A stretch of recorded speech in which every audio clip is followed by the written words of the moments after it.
Welcome back to the show. It is a special, special day. We are here with Mr. Kevin Pride, Bay Area Tactical. Yes, sir. Bro, we just got done with our shooting training. Pleasure to meet you. It's been a blast. Pleasure for me, too. You guys have been great. Man, a lot I didn't know going in. I didn't know what to expect. You told me earlier, you're like, you know what? You come out to the ranch, it's a real experience. It's not like going to a shooting range. You didn't lie, bro. Yeah. 40 acres over here. Yeah, it's even when you get out in an experience like this, it makes it boring to go to a regular range. You know, I can't imagine going to a range now. yeah, you're just standing there. What kind of guns are popping off behind us here? Oh, we've got a wealth of things happening. Today is just pistol courses. So we have Glocks, 1911s. Everybody brings their own firearms. So we're using Kimber stainless 1911 and 9mm. We're using a Glock 34 and 9mm. We're shooting a Car CW9, and we're using a CZ SP01. Those are the 4 guns that we're using in our class. Everybody brings their own stuff, so you could have anything under the sun. What'd you think of the shooting? Oh, you guys did fantastic. Did we? Did we get some Yeah, passing grades? look, I was very impressed, except for that 1 second when you came out and you did that Dirty Harry stuff. Other than that, it was great. You guys are naturals. So that was great. So we had a little hometown connection. We got a Hoboken, New Jersey connection all the sir. way out here. And what city are we in here in California? We're in Livermore right This now. is still Livermore here. Yeah, Okay. yeah. Way out in the sticks of Livermore. Bro, I didn't know Livermore had this kind of altitude to it. Yeah, me neither. The first time I came here, I was like, where are we going right now? I have no idea where we're headed. We're going around the sides of the mountains. I'm like, Yeah. all right, as long as the car doesn't fall off here, we'll be all right. Yeah, I thought it was like the hills have eyes, you know? Yeah. So, ladies and gentlemen, this episode is being brought to you by Egg Weight and Bay Area Tactical. You see this? It's a small little box. Yeah, it is. Feel the weight of that thing. Oh, shit. Oh, boy. Now, here's how it works, okay? Because maybe when I was doing the old Dirty Harry with the gun Yep. on the first shots, Yep. you might need some stronger hands, folks. Oh, yes, sir. Oh, look at that So thing. look, pop that in your palm and that around your ring finger. All right. It's supposed to make your hands faster for combat. That's the whole deal with Egg Weight. Oh, I love it. It's pretty damn cool. Yeah, yeah. So yeah, that's the training deal with Egg Weight. Oh, yeah, you could even use that, you know? That's adding a little I love it. extra pressure behind the punch there. Yes, sir. So what do you say to people? Because we're here, it's 2023. If you guys are watching it this year, if you're watching it in the year 3023, this is 1,000 years prior. Right now, guns are a huge topic Yeah, in I our know. country, in the world. What do you tell people who have never shot a gun yet? Really, it's just about education and experience. Most people are scared of guns because they've never handled one. You know, the media gives a negative perception, and it's just something that makes you nervous. You know, you've never been around it. So really, education is the key. So once you get a beginner's level education, you actually handle the firearm and get a feel for what it's like, then it takes away that mystery. And once you get the nerves out, it's just like anything else. It really is. Then you start looking at it more like a sport. Yeah. Like once you get past that, I think a lot of people that have never shot before, they're going and thinking, all right, once I touch this thing, am I shooting off a thumb? Am I taking Right, off a toe? right, exactly. And once you get that handle, now you're just so comfortable. It's like, okay, this is a sport, and I want to be good at my sport. Exactly. Yeah, and I mean, it's very much like golf or basketball or anything like that. And the challenge of actually just hitting the target is super gratifying. You know, we're out there shooting steel targets, so you actually get a response. So when you hit the target, you hear it ping. So you're getting that instant response back. Really what's important is learning the fundamentals and really the safety of it. So once you're comfortable and you're safe, then it's like anything else. And like for me personally, I started my kids off young. So when What age? my kids were all 6 years old when I started. Well, one of them was 8 because he was a little crazy. You know, I had to make sure that he was ready, you know, before I got him out there. But between 6 and 8 years old, depending on their maturity level, is a good time to start them. You start them small with a .22 caliber. It's very small rounds, and it's really just about drilling in safety and for them to be comfortable handling the firearm. And then that way, it's not, they don't have the curiosity if you want to pick it up and play with it. They understand that it's not a toy, you know, and that's really what's important. How long did it take? I mean, you start them at 6 years old, right? How long did it take them to actually get a hold on it and be hitting targets, this and that? I think everybody's a little different. My kids all were pretty good out of the gates. My middle son, he's a little knucklehead, and he doesn't listen so good. Right. So it took him a little longer, but he's extremely proficient now. And I mean, my kids are big now. Or protective cup at those shooting sessions. Oh yeah, no, yes and no, yes and no, yeah, that's right. Guard the jewels. Oh no, keep the gun pointed in the same direction. But they were all really good, and I have experience teaching children as well. So it's just really reiterating safety and just them understanding it's not a toy and how to handle the gun safely. And we kind of went through those same things. So we're working at kids levels, so there wouldn't be anything different except for maybe my language that I would use, cursing a little bit, when I'm instructing the kids. It'd be the same type of things that we go over: grip, stance, safety, front side alignment, trigger press, all the things that are important about shooting, And I think it really is so important in this day and age for that education. Whether you want to be a gun owner or not, you should know how to handle a gun. Absolutely. And you know what? I think guns get a real bad rap, and the media spins it the way they want to, but really it's not guns that are the problem. It's people's personalities, you know what I mean? It's violence. You take away guns, and knife stabbings and baseball bat killings are going to go up 1,000%. So it's not the mentality of guns, it's really violence that we have a problem with. So it's really identifying people that have mental issues or people who are just have anger issues. Those are the real problems, not the gun. The gun is a tool, you know what I mean? And it doesn't become dangerous until you put it into somebody's hands that has ill intent. It's like saying, does a spoon make somebody fat? No. You make yourself fat by picking up the spoon and eating the food, you know what I'm saying? Right. And I think the people are very anti-gun. When we're seeing these school shootings, when we're seeing these things happening, we're all watching disgusted, and we all know these are demons in these people that are doing this. This is a darkness within them.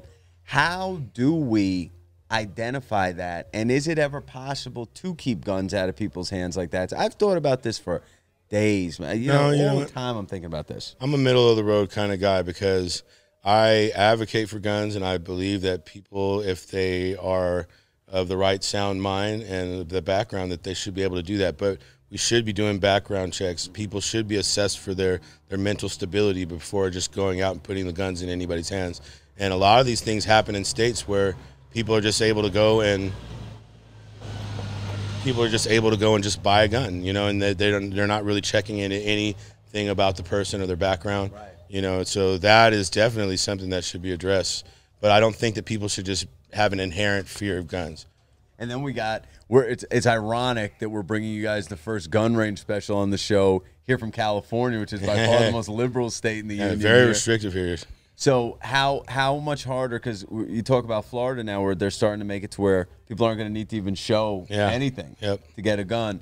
In California, how hard is the road to being able to possess a gun? I wouldn't say it's particularly hard. There are steps that you need to follow. So you'll go and they'll give you basic information. You have to take a basic level test. Just gives you basics on safety, basic on the gun handling. And then you fill out all your paperwork. They're going to do a background check on you. And then you have to wait 10 days before you get it. So it's like something's going to happen to me. I'm going to go buy a gun and go address it. Cool down period, right? Yes, exactly. Make sure you're not irate or angry about anything. Right, exactly. We know how a lot of you are. Yeah, that's right. So you get 10-day waiting period, and then after that, you just go and pick up your gun. And the one thing I will say is that I think that people should be required to have more training before purchasing a weapon. Because like my first gun, I literally just went, bought the gun, picked it up, no training, went to the range and figured it all out on my own. No kidding. You taught yourself everything. Well, I would say that I've stumbled myself around until I received some training. What's the biggest error or misconception when you first pick up a gun if you've never touched one? Shit, just keeping your finger out of the trigger guard and keeping it pointed in a safe direction, not fumbling it all around and pointing it in an unsafe direction. And you definitely want to keep your finger out of the trigger guard until you're ready to shoot. That was probably the two biggest things for me. You know what? I'm taking this back to probably when I was like 16 years old, okay? I went to Slim's driving school in New Jersey, okay? And my instructor, we had the deal. We both had the wheel, right? Big. I had a big guy. His belly was touching Slim, the steering right? wheel. Yeah. Slim was big. Surprise, surprise. So when I'm driving, I get on the highway, and he's got to be thinking, move your ass, man. Like, go. Right. He started getting pissed off. He's like, let's go, fucking drive. Right, right. And so I'm watching you today with our group, and like I trusted our group, but it's got to be kind of scary sometimes as the instructor, just with people like like you just said, the handling of it. How do you know they're not going to be like, oh, fumbling around, aiming at you? Does that ever get you a little? I just try to watch really closely, and you noticed that I was standing real close to you. Yeah. So if I ever felt that there was a point where you were doing something unsafe, I'll reach out and take control of the situation. So it's a matter of trusting the individual, assessing your ability to listen to me, and if you're doing something unsafe, then I'm going to get stern. I'm going to put my daddy voice on and have to tell you, hey, hold on. I'll take the firearm out of your hand. We're going to have a little conversation. Now, I've been teaching beginners for quite some time, and sometimes Really? There are people What's the worst you've dealt with? Well, like a lot of times you get people that are jumpy. Every time they hear the gun go off, they're doing this. Or you get the people that are overconfident. They're just swinging the thing around. Oh, yeah. Or that, they've shot a few times and they think they know everything, but they're not very safe and they have no fundamentals. So those are the situations where you have to, just get a little more stern and take control of the situation. You guys, as a group, though, you did really well. There was no moment that I felt unsafe or that you were doing unsafe acts. And any time you noticed when you were doing something that I wanted to correct a habit, you had your finger in the trigger guard. Hey, come on, don't build a bad habit. Get your finger out of there. I just reiterated that until you stopped doing it. Right? And so it's just really on the instructor to assess the situation and watch closely. So, guys, if you live in the Bay Area Tactical, that's the name of the brand. Now, we're here in Livermore at the actual ranch. Yep. The tri-tip is right now on the grill. It is about to be a special lunch. Yep. But if they're not in the Livermore area, there's other areas they could take classes? Correct. So our beginners courses generally are held in San Leandro at the San Leandro Pistol and Rifle Range. Oh, very cool. So that's where we do most of our things. And we have Heart of the Bay. Correct. Right there. The rules are pretty stringent, but it's a good environment. We're working indoors. The range masters are really cool there. And it's a combo thing where you do a classroom session, kind of like how we did here, in a classroom, and then you drive to the range. And then we do all the work with the gun on the range. And there's a first and second level training, Pistol 1, Pistol 2, that are generally done in that environment. And then once we have assessed your proficiency, then we'll bring you out to the ranch here, and you can work from the holster, start moving around, have a little more fun like we started doing over there. I jumped you guys up because you guys were performing so well. I felt that you were good enough that we could hop in there and pop some rounds off. So, Can I pause you real quick? yeah, Okay, this is usually red. This is recorded. that's right? not Okay. I'm like, that's don't not going to tell be me cut it's out. fucking- All right. That's going to All be right. left in. Sure. For what an outrageous act that was. How dare you? It's usually red. Do you I want to thought. sit here? Hey, come around. And I'm like, don't let this. Put on your glasses. Make sure you're safe and come on around. Okay? What are you trying to do, We like, have- embarrass me? no, Is this a is- walk of shame right now. We have a damn great shooter. Oh, yeah. What did you think of Coach? What did you think of the experience? And what do you have to say to women who have never shot guns? I think the experience was awesome. Coach Pride made us feel so comfortable. A high sense of pride. A high sense of pride. Also, added some humor in there so we're not so uptight, and it was awesome. Right. It You was, made everybody feel comfortable from when we're sitting inside. Not everybody's like that. But, and women should absolutely start learning the fundamentals of being able to handle a gun. And if you choose to own a gun, you should be comfortable and being able to use it. So, Absolutely. Thank you, babe. And Janae had made a comment to me the other day, and it was kind of interesting because a lot of times we don't think. I know we're not supposed to talk about genders, guys, but here we go. Okay. She said to me, we were walking like we're at Target, and we're walking from the store to the car, and she goes to me, you don't even think about the things we think about. I said, what do you mean? She goes, when we're walking out of a grocery store, when we're walking down the street, we're thinking like in a danger way, and to where men like I'm thinking what's going on, but I'm not fearing. That's right. It's different. It's very different, and that is something where this totally evens the playing field. So any women who are interested in the Bay Area around the country, it is something you should check out. Yeah. Whether you want to buy a gun or not. And it's just good to know, and it is fun. It's a fun sport. It's cheaper than golf, right? So you can have some fun at a reasonable price. And I guarantee you, if you come out, you take a class, and you learn to do it, you're going to want to do it some more. Because there's the dopamine that happens to just get that release. It's fun. Yeah, the adrenaline starts pumping. It's like, man, this feels good. And there's that same confidence. Like golf is one of those sports. It's so funny that we're comparing golf and guns, but like, I suck at golf. do you? Yeah, I'm terrible.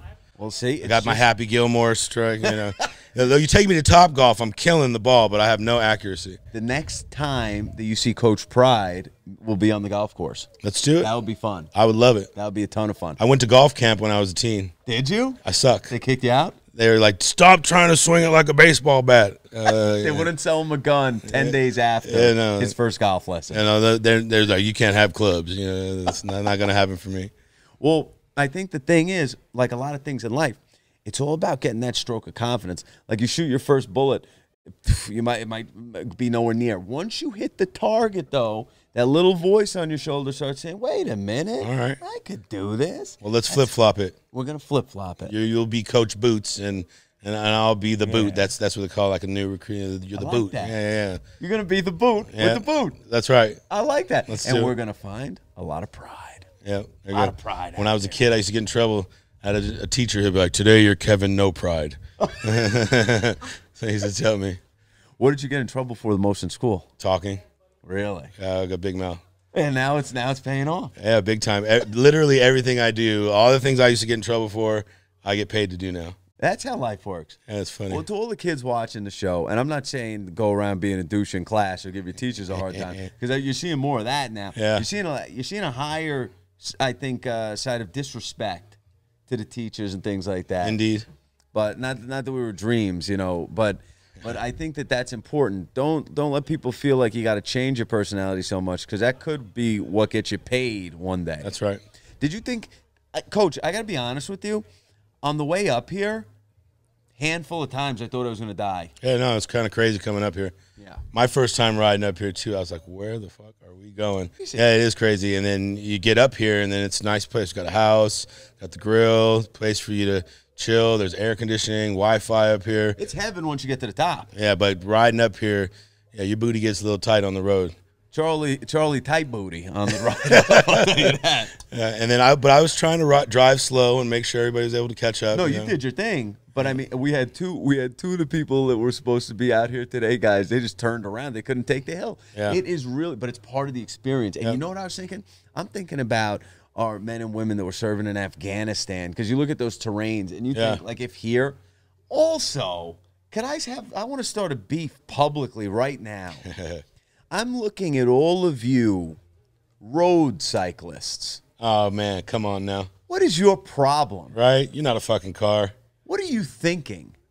You have no self-respect. You have no, care for your health. You have no care for our health. All in the middle of the road. The road's this big. We're going around a windy mountain, and you got these bikers on their road bikes taking up the whole street. Yeah, and they see you coming, and then they get in the middle of the road. They don't care. Bullshit. Yeah, no, they don't. You got the little rear view mirror on your glasses. You see us. And the craziest thing is, when you're riding and you're taking up the middle of the road, right? Now my car's got to go around. Oh, but what do we got? A blind spot. Yep. The side of a mountain. There could be a car that coming truck that to came destroy around. me. That was crazy. Yeah, it was. He was moving, too. Big-ass semi-trucks coming around. I told him, too. I'm like, slow down. And the people are like, get out of my way. I'm riding a bicycle here. But I don't want to get into that. I'm like, get the fuck out of the way. Where are they riding to? I have no clue. Look, I have no desire in my life ever to ride the type of riding they were doing. Matter of fact, I'm an adult. I had to ride my bike as a kid. I ain't riding no damn bike with pedals unless I'm with my kids. For pleasure, up a mountain with these narrow little tires. Stop. And how about the outfits, Coach? Now, come on, man. What if they told you had to wear a road bike outfit to shoot? No, don't do it. Nobody would shoot anymore. No, they wouldn't. Maybe well, that's those people. The anti-gun people. I got one for you. Try to get a law passed to where if you're going to shoot or own guns, you can only shoot while wearing road biking outfits. Yeah. Guns would be gone. Yeah, they would overnight. You know what I think about a lot of the times? Some of the toughest people ever. Revolutionary War, right? I think about taking a musket bullet in the 1700s. A musket bullet. I heard that they could shoot about 70 yards. Sure, to accuracy. And then, I mean, if they were good, they could get those things loaded up pretty quick. But still, it's like one of those things. What is that? That's a gunpowder right there? Yeah, gunpowder in there. Got to put the ball, take the stamper, stamp it in there, and then come and take a shot. So, it's a much different world back then. And it's so cool. Like today you were training some of our speed, like bang, bang, fix the magazine, bong, 10 more shots. That was cool seeing the actual in-life training right there. Well, and that's the difference too, because, you know, going to the range and just standing on the line and shooting is very different than real life. So coming out and experiencing something in an environment like this where you actually get to move around, work from your holster, get a little adrenaline pumping, it makes the whole game different in terms of trying to aim. Like, I can stand there and hit the target all day if I'm just in a stationary position, but let somebody start running at you. Let other things start going on around you. Now all of a sudden, all those skills go out the window. So getting into an environment like this where you get practical skills that you can actually use in real life, that's a great thing, you know. And I've done a lot of force on force, shoot house training. And when you get adrenalized, Shoot house training. Shoot house is where you go in and they have targets up and you're moving through at a high speed and you want to engage your targets, and they may have like hostage targets where you can't shoot the hostage and things like that, and you're timed and you have to move through and you have to make the right decisions, right? And when you get into that situation, it becomes like the Matrix. You dial in, you're almost not even aiming, you're just pointing and shooting pretty much. And it's a whole different experience. But you get some of that feel when we get down here, you know, the pistol range down there, and you're working from your holster, you're running around a little bit, you're ducking for cover, and you're getting into positions that require you to get your heart rate up. And now it's not just about, oh, let me just stand here and shoot. Now this is practical things. This is muscle memory that if I get in a real life situation, remember we were talking, we were joking around, so the red dawn ever happens, you know, what are you going to do? What are you gonna do? And I hate to think like that, but you know, I'm one of those. I go to the extreme. My wife thinks I'm crazy. She's like, things like that will never happen. I'm like, you don't know what's gonna happen. Look at all of the things that we say that our country's not 300 years old, guys. People don't realize that countries have fallen that were way older than us. And I'm not bringing that upon us. I'm not saying that, but to not be prepared, to not buy some egg weights, to not buy egg weights. You're an egghead, and here's why I think that. You don't know when you're going out for a drink with your lady, you're going out with the pals. You don't know when something's going to happen where you need to defend yourself. That's right. It's a tough thing, and it's like some people are offended by this fact, but teach your sons and daughters how to throw a punch. That's right. Teach them how to defend themselves. Absolutely. Teach them how to speak for themselves first. But if you have to defend yourself, you have to defend yourself. That's just the reality of the world. You know what? That's a great point too. And I mean, I think it's not just guns or fighting with your hands. It's just defending yourself in general. And like, I like to box. I've been boxing a long time, and I thought it was important also to teach. Like, all my kids did martial arts or boxing, and it's the same thing. You know, just having the knowledge in case you need it. It's not like you're going out trying to kick people's ass all the time. But if something ever happens, you're prepared. And what you really learn too, people that have training in combat, people that have stepped in the ring or that have trained to fight with their fists, people that have had gun training, they're the most peaceful people you're going to meet. Yeah, indeed. Because they understand, hey, when it comes to this point, the talking, we're past the talking, now it's going to this is how we're going to settle this. I'm going home, you going to sleep. And so that's, and so there's a peace, you know, to anybody, even people, if you got anxieties in life, these are good outlets. There's different outlets all over the place, but what is better? Having a nice barbecue, having a nice shooting session, right? Beautiful weather. You're out here in paradise. As long as you don't die on the way up the hill, it's a great thing. That's right. That's right. Just clench those booty cheeks together. Get your driving skills together. If you like to drive though, that's a fun road. Oh yeah. Because like if I wasn't trailing everybody up there, I'll be really I would. No, it's a good time. Make sure you got an SUV. If you got an SUV or a Jeep, you're gonna have a ball getting up here. But Coach, I want to say thank you because that's great. you made today Fantastic. You made today fun, man. I felt like we learned a ton, but you made it a blast. That's what I try to do. No pun intended. It was a blast. Yeah, that's right. Hey, ooh, like that? That was great. So, guys, if you're in the Bay Area, if you're going to be visiting the Bay Area and you want to have a great time, Bay Area Tactical, and be sure to request the man, Coach Kevin Pride. You ain't going to be disappointed. And we'll have a good time. Anything you want to tell the people? You can tell them anything you want. Yeah, well, I want to endorse my school, of course. I started as a student, and I went through all their levels of training and became an instructor. And I put my endorsement behind my school because I started in your place and then came through all their levels of training. Even after being an experienced shooter, I learned so much. Wow. And I think everybody on our staff really cares, especially Dennis and Norman, the owners of the school. They care about people learning. They care about making sure that you have a good experience as well. We're not just trying to get your money. You know, you're going to come up here, you're going to learn, you're going to have a good time. And once you really get involved, you become, it's like a family. It's a family environment. They're turning you from Bruce Wayne to Batman. That's right. Right here. And then back to Bruce Wayne when you get down the hill. Yeah, absolutely. And shout out to Dennis and Norman Ho. Great business you got going on up here. Guys, don't forget to like, subscribe, comment on the show. And the last thing I want to talk about is your artwork. You showed me some of your illustrations, and they are incredible, man. Thank you, sir. I'm an artist by trade. Went to art school, went to Academy of Art. I've been an artist pretty much my whole life. So my bread and butter is I do paint night. So our brand of paint night is called Super Paint Party, but we work for the corporate company Paint Night. So paintnight.com/superpaintparty.net. So you can do something like this where I tell you jokes, lead you through a painting, and we have a good time to go home with something fun. That's my bread and butter, but I'm a muralist. I work with the Illuminaries. We do murals. Incredible work you've done. Thank you, sir. Installments in the Bay Area. Yeah. Look, if your kid or you're a parent and your kid says they want to be an artist, first, what you're going to do, you're going to sit them down. I want you to punch them in the face really hard, because that's what being an artist is in this world. Secondly, for you artists out there, go into business. Business, you can take art courses, but you can't eat a painting. So you got to learn how to sell your work so that you can eat later. And I didn't understand that at first, but now, you know, I make the bulk of my money through art. And I love art. I love to paint. I love to draw, and that's my passion. I'm also a motorcycle instructor, so if you want to get your motorcycle license, shameless plug for my motorcycle school, Golden State Moto. We're in San Jose, California. I can teach you to ride your motorcycle just like I can teach you to shoot a gun with fun. And if you say, you know, Kevin Pride, you get a discount.